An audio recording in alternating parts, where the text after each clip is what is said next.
الحمدللہ والصلاۃ والسلام علی رسول اللہ وعلی آلہ وصحبہ ومن والہ۔ پیارے بھائیوں اور دینی بہنوں، آج کا یہ درس ہم شروع کریں گے اس پیغام سے جو پیغام آج کویت میں خطبہ جمعہ میں دیا گیا ہے۔ کویت میں منسٹری آف اوقاف کی طرف سے آج کا ٹاپک تھا ہم اپنے نبی کی مدد کیسے کریں۔ تو ہم اپنے نبی کی مدد کیسے کر سکتے ہیں، اس حوالے سے سب سے پہلے بات کریں گے اور پھر اس کے بعد باقی باتیں ہوں گی۔ سب سے پہلے اللہ کے نبی صلی اللہ علیہ وسلم ساری انسانیت میں سب سے افضل انسان ہیں۔ آپ سے بہتر انسان نہ اس دھرتی پر پیدا ہوا اور نہ ہی قیامت کے دن تک پیدا ہو سکتا ہے۔ یہ ایسی حقیقت ہے جس کا انکار نہیں کیا جا سکتا، کیونکہ کسی بھی انسان کے مہان ہونے کے لیے، عظیم ہونے کے لیے 4 خوبیوں کا اس کے اندر پایا جانا ضروری ہے۔ کتنی خوبیاں؟ 4 خوبیاں۔ پہلے نمبر پر اس کی زندگی تاریخی ہو، دوسرے نمبر پر اس کی زندگی میں جامعیت ہو، تیسری خوبی یہ ہے کہ اس کی زندگی کے اندر کمال ہو، اور 5ویں خوبی یہ ہے کہ اس کی زندگی پریکٹیکل ہو۔ تاریخی ہونے سے مطلب یہ ہے کہ اس کی زندگی میں ملاوٹ نہ ہو، اس کی زندگی الٹپ قصے کہانیوں سے بھری ہوئی نہ ہو، بلکہ اس کی زندگی آتھینٹک ہو۔ اور محمد صلی اللہ علیہ وسلم ہی پوری انسانیت میں ایک ایسے انسان نکھر کر آتے ہیں جن کی زندگی کا ایک ایک لمحہ بالکل آتھینٹک طریقے سے محفوظ ہے، اور اس کی زندگی جامع بھی ہو، زندگی کے ہر کونے میں اس کی زندگی کے اندر رہنمائی ملتی ہو۔ چنانچہ محمد صلی اللہ علیہ وسلم کی زندگی کا ایک ایک لمحہ جہاں محفوظ ہے، وہیں اللہ کے نبی صلی اللہ علیہ وسلم کی زندگی سے ہمیں ایک ایک جگہ پر رہنمائی ملتی ہے، چاہے عقیدہ میں ہو، چاہے عبادات میں ہو، چاہے معاملات میں ہو، چاہے اخلاقی خوبیوں میں ہو۔ انسانی زندگی کا کوئی بھی باب نہیں جہاں پر اللہ کے نبی صلی اللہ علیہ وسلم کی زندگی سے ہمیں رہنمائی نہ ملتی ہو۔ اور تیسری خوبی یہ ہے کہ اس کی زندگی کامل ہو۔ محمد صلی اللہ علیہ وسلم کی زندگی کو آپ پڑھتے ہیں تو پتہ یہ چلتا ہے کہ وہ ہر مرحلے میں، زندگی کے ہر میدان میں ایک آئیڈیل انسان دکھائی دیتے ہیں۔ اگر جج کے ناحیے سے دیکھیں تو آئیڈیل جج، ملک کے بادشاہ کے ناحیے سے دیکھیں تو آئیڈیل بادشاہ، اگر ایک عبادت گزار انسان کی حیثیت سے دیکھیں تو ایک آئیڈیل عبادت گزار، باپ کی حیثیت سے دیکھیں تو آئیڈیل باپ، شوہر کی حیثیت سے دیکھیں تو آئیڈیل شوہر۔ دنیا کے ہر انسان کے لیے بالکل نمونہ انسان آپ دکھائی دیتے ہیں۔ اور چوتھے نمبر پر آپ کی جو زندگی ہے پریکٹیکل ہے، یعنی ایسا نہیں ہے کہ آپ نے کہا کچھ کیا کچھ، بلکہ دنیا میں صرف محمد صلی اللہ علیہ وسلم ہی ایک ایسے انسان ہیں کہ جو کچھ کہا پہلے کر کے دکھایا۔ اسی لیے محمد صلی اللہ علیہ وسلم کے اخلاق کے بارے میں جب کسی نے پوچھا حضرت عائشہ صدیقہ رضی اللہ تعالی عنہ سے، تو حضرت عائشہ صدیقہ رضی اللہ تعالی عنہ نے کیا کہا تھا؟ کان خلقہ القرآن، آپ کے اخلاق قرآن تھے۔ یعنی اگر تم قرآن کو پڑھو تو اس میں تم کو تھیوری ملے گی، اس میں تم کو قانون ملے گا، اور محمد صلی اللہ علیہ وسلم کی زندگی کو پڑھو تو وہ قرآن کا نمونہ تمہیں ملیں گے۔ تو گویا کہ عمل کی دنیا میں قرآن کو اگر پڑھنا ہے تو ہم محمد صلی اللہ علیہ وسلم کی زندگی کا مطالعہ کر لیں۔ اس ناحیہ سے محمد صلی اللہ علیہ وسلم سے چونکہ ہمارا تعلق ایمان کا ہے، ہم کلمہ لا الہ الا اللہ محمد رسول اللہ پڑھتے ہیں تو ایک اللہ کی عبادت کا اقرار کرتے ہیں، اور محمد صلی اللہ علیہ وسلم کے بتائے ہوئے طریقے کے مطابق چلنے کا بھی اقرار کرتے ہیں۔ لیکن ہم محمد صلی اللہ علیہ وسلم کو انسانوں میں سب سے افضل انسان تو مانتے ہیں، لیکن اللہ کا شریک نہیں مانتے۔ انسان ہونے کے باوجود انسانیت میں سب سے افضل نبی مانتے ہیں، اور یہ اقرار کرتے ہیں کہ اللہ کی عبادت کریں گے، اور محمد صلی اللہ علیہ وسلم کا بتایا ہوا جو طریقہ ہے اسی طریقے سے ہم اللہ کی عبادت کریں گے۔ اس ناحیہ سے سب سے پہلے نمبر پر ہماری یہ ذمہ داری ہونی چاہیے، اگر ہم اپنے نبی کی مدد کرنا چاہتے ہیں تو، کہ دوستی اور دشمنی کا معیار اللہ اور اس کے رسول کو بنائیں۔ یعنی ہماری دوستی ہو تو اللہ اور اس کے رسول کے لیے، دشمنی ہو تو اللہ اور اس کے رسول کے لیے۔ کیا مطلب؟ مطلب یہ ہے کہ کسی سے بھی دوستی کریں تو دنیا کے لیے ہماری دوستی نہ ہو، ہماری دوستی ہونی چاہیے اللہ اور اس کے رسول کے لیے۔ اس مقصد سے دوستی کریں کہ اس کے اندر اللہ اور اس کے رسول کا طریقہ پایا جاتا ہے۔ جس کے اندر اللہ اور اس کے رسول کا طریقہ نہیں پایا جاتا ہے اس سے دوستی نہیں ہونی چاہیے۔ یہ سب سے پہلے نمبر پر نبی پاک صلی اللہ علیہ وسلم کا حق ہے کہ ہم دوستی اور دشمنی کا معیار اللہ اور اس کے رسول کو بنائیں۔ دوسرے نمبر پر ہماری زندگی میں اگر کسی طرح کی کوتاہی پائی جاتی ہے تو اس کو دور کر لیں، کیونکہ اگر ہم اپنے نبی سے تعلق جوڑنے کا دم بھرتے ہیں، اپنے نبی سے محبت کرنے کا دعویٰ کرتے ہیں، اور ہماری زندگی میں ہی کوتاہی پائی جاتی ہو تو ہماری وہ محبت ادھوری ہوگی۔ کیوں؟ اس لیے کہ ان المحب لمن یحب یطیع، محبت کرنے والا جس سے محبت کرتا ہے اس کی بات مانتا ہے۔ تو اللہ کے نبی صلی اللہ علیہ وسلم نے جن کاموں کا حکم دیا ہے انہیں کریں، جن کاموں سے روک دیا ہے ان سے اپنے آپ کو روک لیں۔ حقیقی معنوں میں اللہ کے نبی صلی اللہ علیہ وسلم سے محبت ہوگی۔ اللہ کے نبی صلی اللہ علیہ وسلم نے نماز کے بارے میں کہا کہ یہ میری آنکھوں کی ٹھنڈک ہے، 5 وقت کی نمازیں میری آنکھوں کی ٹھنڈک ہے۔ اور اللہ کے نبی صلی اللہ علیہ وسلم اپنی زندگی کے آخری دنوں میں ہیں اور وصیت کر رہے ہیں کہ نماز کی پابندی کرنا، نماز کی پابندی کرنا اور اپنے نوکروں کے ساتھ اچھا معاملہ کرنا۔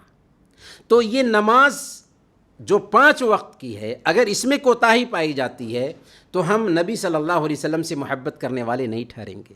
اس لیے اپنی نمازوں کو ٹھیک کر لیں۔ اسی طریقے سے زندگی کے دوسرے مراحل میں اگر کہیں پر اللہ اور اس کے رسول کے خلاف ہمارا عمل پایا جاتا ہے تو اس کو سدھار لیں۔ اللہ کے نبی صلی اللہ علیہ وسلم کا طریقہ ہماری زندگی میں نہیں پایا جاتا ہے تو وہ طریقہ اتارنے کی کوشش کریں۔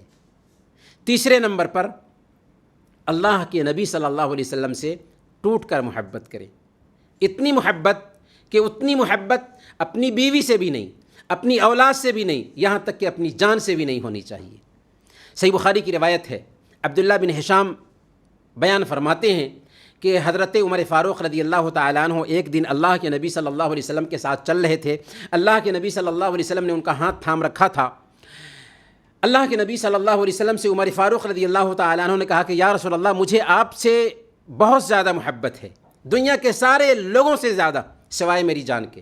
آپ نے فرمایا قسم ہے اس ذات کی جس کے ہاتھ میں میری جان ہے، اس وقت تک تم مکمل ایمان والے نہیں بن سکتے جب تک کہ میں تیری نظر میں تیری جان سے بھی زیادہ محبوب نہ بن جاؤں۔ تب عمر فاروق رضی اللہ تعالیٰ عنہ نے کہا کہ یا رسول اللہ، آپ میری نظر میں میری جان سے بھی زیادہ محبوب ہیں۔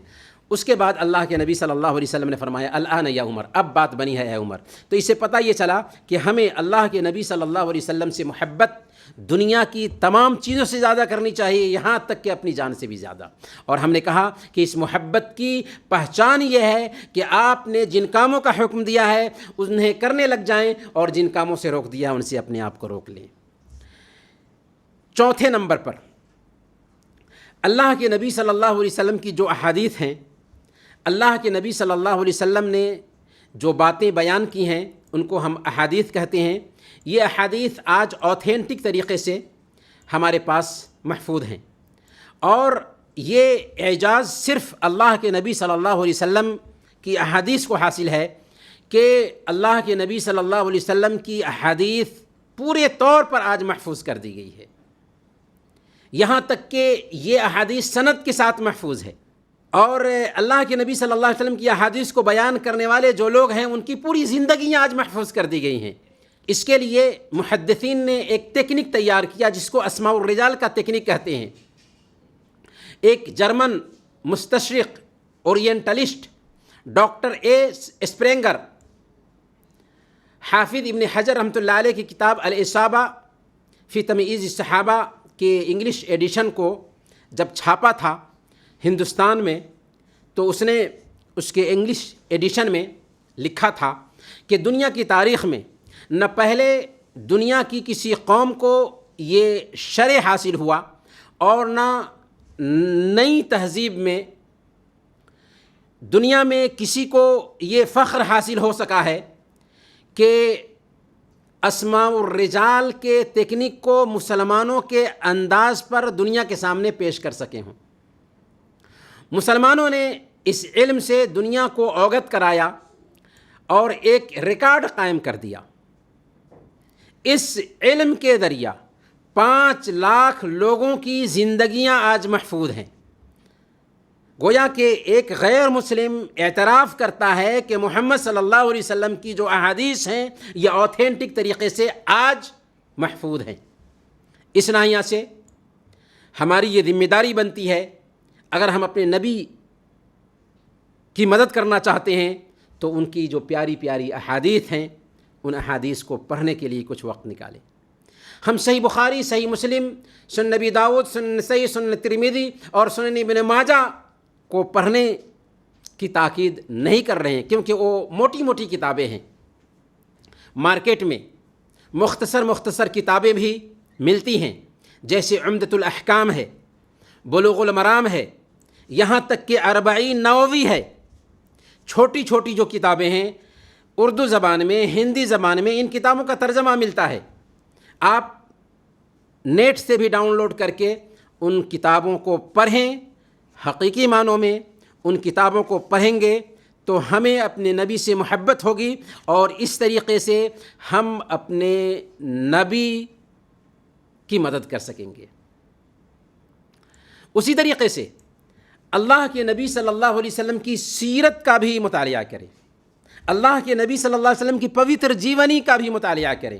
سب سے بڑی مدد ہوگی اللہ کے نبی صلی اللہ علیہ وسلم کی، کیونکہ جب ہم اللہ کے نبی صلی اللہ علیہ وسلم کی زندگی کا مطالعہ کریں گے تو ہماری محبت ان سے بڑھے گی اور ہم جان سکیں گے کہ حقیقی معنوں میں وہ انسانیت کے لیے کتنے بڑے خیر خواہ تھے، کتنے بڑے شبھ چنتک تھے، اور آج انسانیت ان کو کیوں نہیں جان رہی ہے۔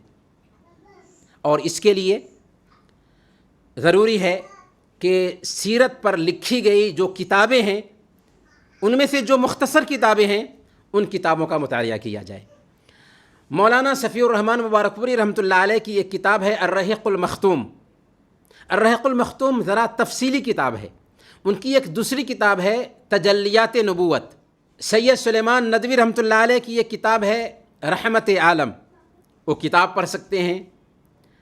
قاضی محمد سلیمان منصور پوری رحمۃ اللہ علیہ کی ایک کتاب ہے مہر نبوت، بہت ہی مختصر کتاب ہے۔ اور ایک تفصیلی کتاب ہے رحمت للعالمین۔ جس حد تک ہو سکتا ہے ہم یہ کتابیں خرید کر کے پڑھیں، اور اگر ہم پڑھ نہیں سکتے ہیں تو الحمدللہ یوٹیوب پر بہت سارے علماء کے اوتھینٹک ویڈیوز پائے جاتے ہیں، سیرت کے سیریز ہیں، انہیں ڈاؤن لوڈ کر کے یا یوٹیوب پر جا کر کے سننے کا اہتمام کریں۔ اس کے ذریعہ ہم اپنے نبی کی مدد کر سکتے ہیں۔ 6 نمبر پر اللہ کے نبی صلی اللہ علیہ وسلم کے جو اذکار ہیں، اللہ کے نبی صلی اللہ علیہ وسلم کے بتائے ہوئے صبح و شام کے جو اذکار ہیں ان اذکار کا ہم اہتمام کریں۔ اللہ کے نبی صلی اللہ علیہ وسلم نے زندگی کے ہر مرحلے میں اذکار کا اہتمام کیا ہے۔ صبح شام کی سنتیں ہمیں ملتی ہیں، نیند سے بیدار ہونے کی سنتیں ملتی ہیں، بیت الخلاء میں داخل ہونے کی سنتیں ملتی ہیں، نکلنے کی سنتیں ملتی ہیں، وضو کی سنتیں ملتی ہیں، غسل کی سنتیں ملتی ہیں، جوتا پہننے کی سنتیں ملتی ہیں، لباس پہننے کی سنتیں ملتی ہیں، گھر میں داخل ہونے کی سنتیں ملتی ہیں، مسجد میں داخل ہونے اور مسجد سے نکلنے کی سنتیں ملتی ہیں۔ استخارہ کی نماز ہو، چاند گرہن کی نماز ہو، استسقاء کی نماز ہو، سجدہ تلاوت ہو، سجدہ شکر ہو، یعنی ہم دیکھتے ہیں کہ اللہ کے نبی صلی اللہ علیہ وسلم کی بہت ساری سنتیں ملتی ہیں۔ ان سنتوں کو اپنی زندگی میں اتار لیں، تبھی ہم صحیح معنوں میں اللہ کے نبی صلی اللہ علیہ وسلم کی مدد کرنے والے بنیں گے۔ اسی طریقے سے ہم اپنے بچوں کو بھی اللہ کے نبی صلی اللہ علیہ وسلم کا اسوہ سکھائیں، ہم اپنے بچوں کو بھی اللہ کے نبی صلی اللہ علیہ وسلم کی سیرت سکھائیں، ہم اپنے بچوں کو بھی اللہ کے نبی صلی اللہ علیہ وسلم کی پیاری پیاری احادیث یاد کرائیں، ہم اپنے بچوں کو بھی اللہ کے نبی صلی اللہ علیہ وسلم کے بتائے ہوئے اذکار اور اوراد یاد کرائیں، تب ہم صحیح معنوں میں اللہ کے نبی صلی اللہ علیہ وسلم کی مدد کرنے والے ٹھہریں گے۔ اور 7ویں نمبر پر جب ہم اللہ کے نبی صلی اللہ علیہ وسلم کا نام سنیں تو ہم صلی اللہ علیہ وسلم کہیں، اللہ کے نبی صلی اللہ علیہ وسلم کے اوپر درود بھیجیں، کیونکہ اللہ کے نبی صلی اللہ علیہ وسلم نے بیان فرمایا البخیل من ذکرت عنده فلم یصلی علیہ، وہ بخیل ہے جس کے سامنے میرا نام لیا جائے اور مجھ پر درود اور سلام نہ بھیجے۔ اور آخری نقطہ یہ ہے کہ ہم اللہ کے نبی صلی اللہ علیہ وسلم کی سیرت کا مطالعہ کریں، اللہ کے نبی صلی اللہ علیہ وسلم کی احادیث پڑھیں، اللہ کے نبی صلی اللہ علیہ وسلم کے اذکار اور اوراد کا اہتمام کریں، تو اپنے گھر میں بھی اس کو لاگو کریں، اپنے بچوں کو بھی سکھائیں، اپنے سماج میں بھی اس کو عام کریں، اور غیر مسلموں کے سامنے بھی اللہ کے نبی صلی اللہ علیہ وسلم کی تعلیمات پیش کریں، کیونکہ وہ پہچانتے نہیں ہیں اللہ کے نبی صلی اللہ علیہ وسلم کو۔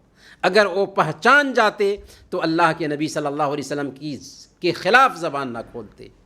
آپ دیکھیے محمد صلی اللہ علیہ وسلم کی پوری 23 سالہ زندگی کا مطالعہ کر کے وہی دشمن جو آپ کی جان کے پیچھے پڑے ہوئے تھے 19 سال کے دشمن ہیں، جب مکہ پر فتح پا لیتے ہیں اور ان سارے دشمنوں کی عام معافی کا اعلان کرتے ہیں، تو ابھی محمد صلی اللہ علیہ وسلم مکہ میں 10,000 کی تعداد میں داخل ہوئے تھے، اور صرف 2 سال کے بعد حجۃ الوداع کے لیے جاتے ہیں تو آپ کے ساتھ 1,44,000 مسلمانوں کی تعداد حجۃ الوداع میں شامل تھی۔ سوال یہ ہے کہ اتنی بڑی تعداد کہاں سے آئی؟ کون سی تلوار تھی جسے دکھا کر کے اللہ کے نبی صلی اللہ علیہ وسلم نے ان کو اسلام میں داخل کیا تھا؟ گاندھی جی کے شبدوں میں یہ اخلاق کی تلوار تھی۔